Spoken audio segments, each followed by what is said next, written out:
Hello, everyone. Welcome to Developing Palettes. I'm Aaron Loomis coming to you from the Drew Estate Studio. With me today is Jiunn Liu from the Box Press Studio, Seth Geis, and from the Pastani Studio, John McTavish. How you guys doing?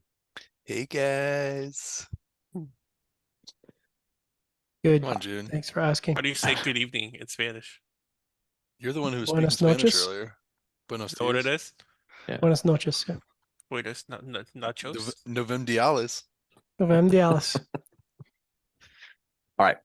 So today we are talking about the Montecristo FSG Toro. This cigar is 6-inch by 52. Comes out of the Plasencia factory in Nicaragua. Wrapper is Nicaraguan Habano. Binder is from Nicaragua. Filler is Nicaraguan and Florida sun-grown. Price point is $20. Cigars released in October of 2023.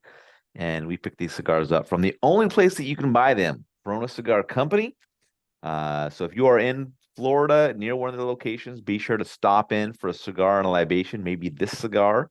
But if not, you can Another always go to the FSG. website. What's that? Or any other FSG. That's right. Any of the FSGs. Or if not, you can go to the website or give them a call, place an order, and they will ship it to you extremely fast.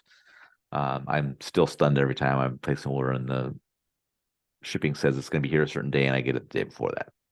All right. So with all that out of the way, Jiunn, what was your overall experience like with this cigar? God, I thought the first third was really good. Right when you light it up, I mean, when you smoke a cigar, the first few puffs in, you're like, okay, you know what you're in for. So I was really excited to smoke that based upon the initial, few draws. There's really not much lacking in that first third. There's a sweet, savory, earthy, like all the traditional good, cigar notes. But unfortunately, the last couple of thirds, it kind of tasted a little like aged out, perhaps. Because I started getting just mainly leather and like a aged cedar note to it.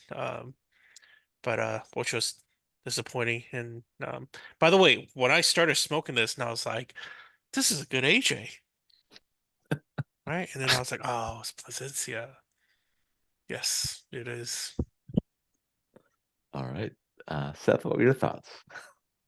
Story time with June every night. So um it's that Florida tobacco, you could always taste it, but I think we have the ability, that opportunity to smoke it directly with Jeff and really learn about it and talk about it. So now anytime I smoke an FSG, I can really pick up that tobacco. Mm.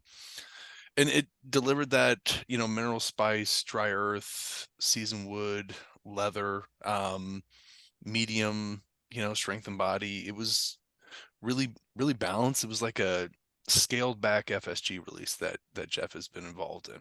It was kind of like, let the big Montecristo, let the big companies work with it and see what they do. And it's just a little bit more, I guess, approachable, while still delivering those FSG flavors. First and second third were solid. I think the final third just became a little bit more mineral and not as, entertaining, but the burn and the draw were perfect on mine. It was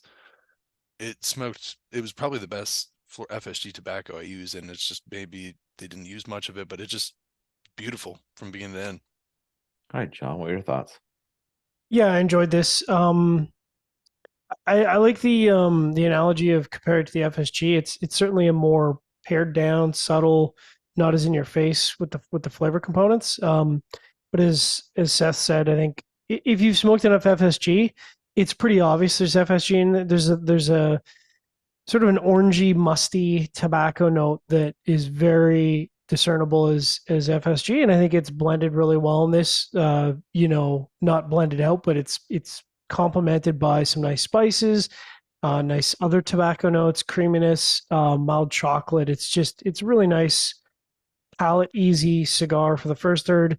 Fortunately, I got similar qualities in the second third, so mostly tobacco, mild and dry mustiness, spices. The spice kind of came and went. I had up to medium plus at times in the spices, but they kind of pulled back to light plus, so it wasn't palate fatiguing. I did find that the last third kind of dropped off for me though. That sort of musty character ended up taking over the profile, so brought with a little bit of earth, and that was a little heavy on the palate. A little bit of vegetal tried to fight back against that, but against earth and mustiness, it's just impossible to fight those dominant flavor components. My burn was perfect with an ash that was, I could have probably used for a long ash competition, but I didn't want to risk wearing it, so I knocked it off at the 1.5 inch mark. Draw had some minors somewhat into the resistance spectrum, so I had to dock it 1 point for that. But other than that, it was a good experience. I enjoyed this cigar. What about you? Yeah, for me, the cigar started with toasted cedar up front and some earth and black pepper following. Got some orange pith that joined in pretty quickly, which is kind of what I get from the FSG tobacco. That's my kind of note that I'll be able to pull out when I know that tobacco's there. Second third saw the earth take the lead in the profile, and then the final third saw the orange pith move to the background. Structure was absolutely perfect for me. I mean, this is like one of those cigars that's just like, if you could clone that construction level, that's what you'd want on almost every cigar. Nice start, nice combination of flavors, good delivery of those flavors. Second, third kind of took a step back as the earth took the lead, and the black pepper and orange pith mellowed and kind of remained at that level the rest of the way. Interesting cigar with how it started, just couldn't kind of maintain that level of interest for me. I'm always excited to see how different blenders utilize the tobacco and put it in different blends. And, this one just couldn't deliver a complete experience for me. So, in combination with a high price point, it's just, I don't think it's going to be something that I really come back to, on any regular occasion. All right, let's get into the scores. We are going to start at the top with Seth at 6.82. John gave it a 6.67, and then Jiunn and I both gave it a 6.1. So Seth, how'd that 6.82 matchup for you? Yeah, I mean, it really performed well. I really like the flavor profile, the construction and burn were great. I like FSG tobacco, and it's nice just to kind of every once in a while have something that's, I don't know, I'd consider this like a morning FSG blend if you're really going to go down like that FSG road, dedicate a whole day to it or something like that. But it would be a good way of, I don't know, if I were Jeff, I would use this as a way of introducing FSG tobacco to maybe younger smokers, and getting them to understand it, and then having them move forward with, I'd say, probably more complex and heavier blends. All right, John, 6.67. Yeah, so 6.7 is actually low. I should have actually, I think, scored exactly the same as Seth, but I had that issue with the draw, so I had to ding it for that. But in my mind, flavor component wise, this is definitely, the 6.82 mark. Everything Seth said, it's an FSG that's a lot more approachable. Obviously, the price point is going to be a bit of a detractor for people, but flavor wise, I think it delivers. All right, Jiunn, 6.1. Yeah, it matches pretty well. I just wish it was more like the first third. Yep. I would say the same thing from me. Scored it the same. Yeah, if that first third could have just carried on another third, we'd be right up there with Seth and John. So just didn't maintain on it just for long enough, I think. So any final thoughts from you guys on this one? What did you say the price point on these were? $20. Yeah, that makes sense. I wish they release just FSG like Puritos. I remember trying that at the trade show one of the years. I thought that was really good. Yeah. I think the closest thing you could get is like the farm. I think they have farm rolls. Farm rolls. Yeah. Oh, really? Yeah. Like 100% FSG. I don't know. Yeah. I don't think it's 100%. I don't think they're doing. Yeah, I don't know. because that that's they're just too wrapper. much tobacco to use up, I think. But It's like little, it was like little, like Puritos. It's like little tiny things where you just kind of get The a little farm rolls? sample.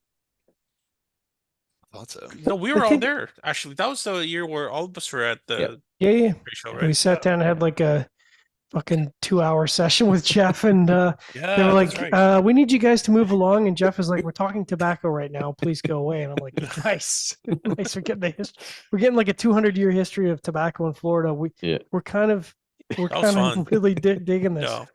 Yeah. But I think the issue with not the issue, but like FSG being sort of a really distinct tobacco, it's a little bit like Ometepe or KFC, where like I don't think you can use too much of it in a blend because it just takes over the entire cigar. So I think, from what, at least from what I've heard, a lot of blenders are like, how do I incorporate this into the blend without it just dominating all the other tobaccos that I have here? And I think that's been the trick. And if, I wish it would have been that way for you guys in the second third, that it delivered like at the first third. Because I think, this is probably one of the better in terms of how that FSG is incorporated sort of seamlessly in the rest of the tobacco for me, for Yeah. what they've done. Yeah. Next time. Next time. All right, wherever you're catching this video, be sure to like and subscribe, but check out the full written review on the website, developmentpalace.com. Follow us on all the social media channels, and you can catch all of our review recaps on podcasts, so iTunes, Google Play, and Podbean. Thanks for tuning in. We will catch you on the next one. Montecristo.